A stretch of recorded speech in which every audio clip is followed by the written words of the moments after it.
and today we are touching on the Pre-Tertiary Education Act 2020, Act 1049. That is what we're going to touch on to help us pass our promotion exam. If this is your first time of coming across my tutorials, kindly subscribe. After watching the video, like the video and share with others to also learn and pass their promotion exams. So the Pre-Tertiary Education Act 1049 was signed on 9th December 2020 by the then sitting president, and the pre-tertiary education system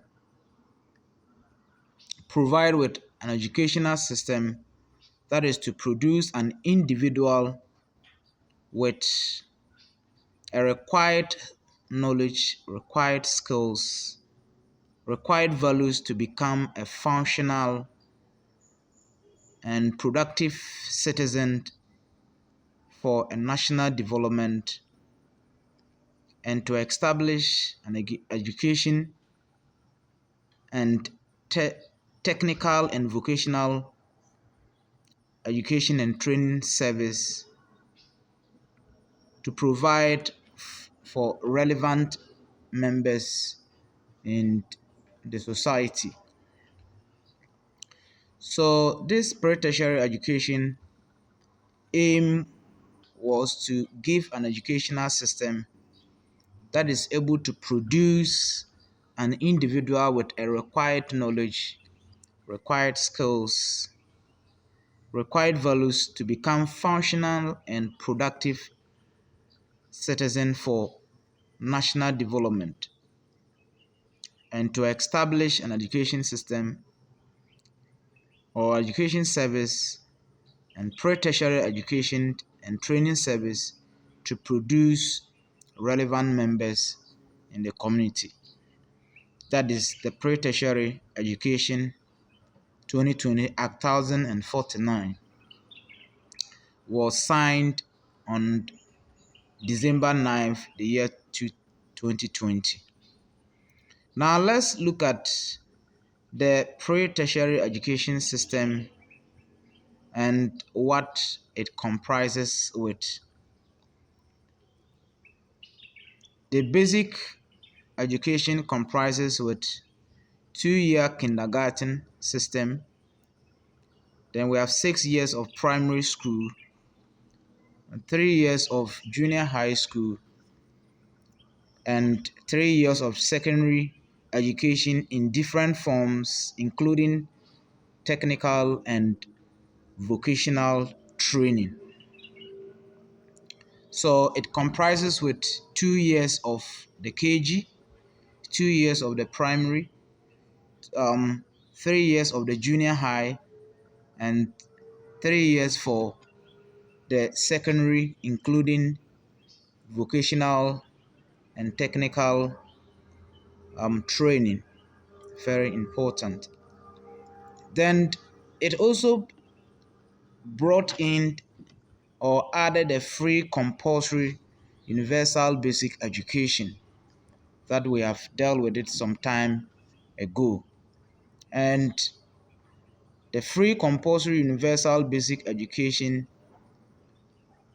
a child who has attained a school-going age shall attend a course of instructions as laid down by the minister in a school at the basic level recognized for the purpose by the ministry. So any child that is up to the school-going age shall attend a course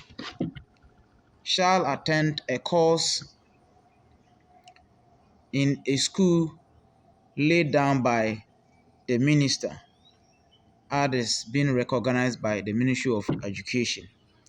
Then there shall be no social, cultural, religious, gender, economic, or geographical hindrance to any child of the school-going age from gaining access to free compulsory universal basic education.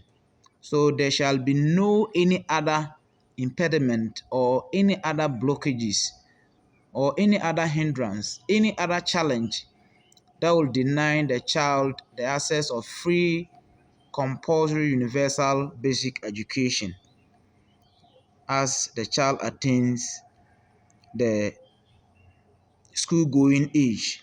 So it's very important. And the district assemblies shall provide necessary infrastructure requirement and any other facilities for the provision of the basic education for the population in the area of authority of the assembly.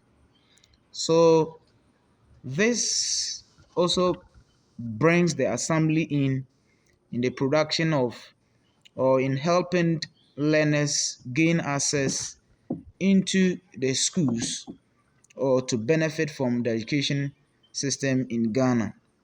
So they are to provide infrastructural requirement and facilities with the help of the central government for the provision of education for all population in a certain area of the district assembly.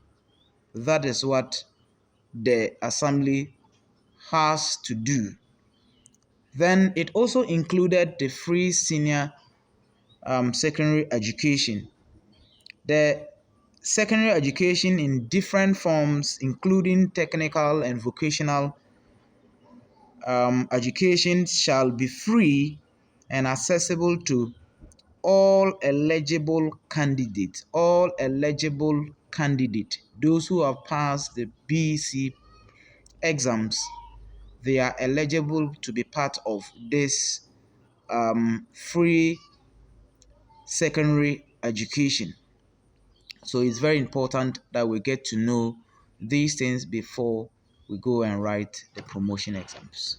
Thank you. Come back another time. We shall look at another component of the Pre-Tertiary Education Act 1049. Thank you. Don't forget to subscribe. Come back again. Bye bye.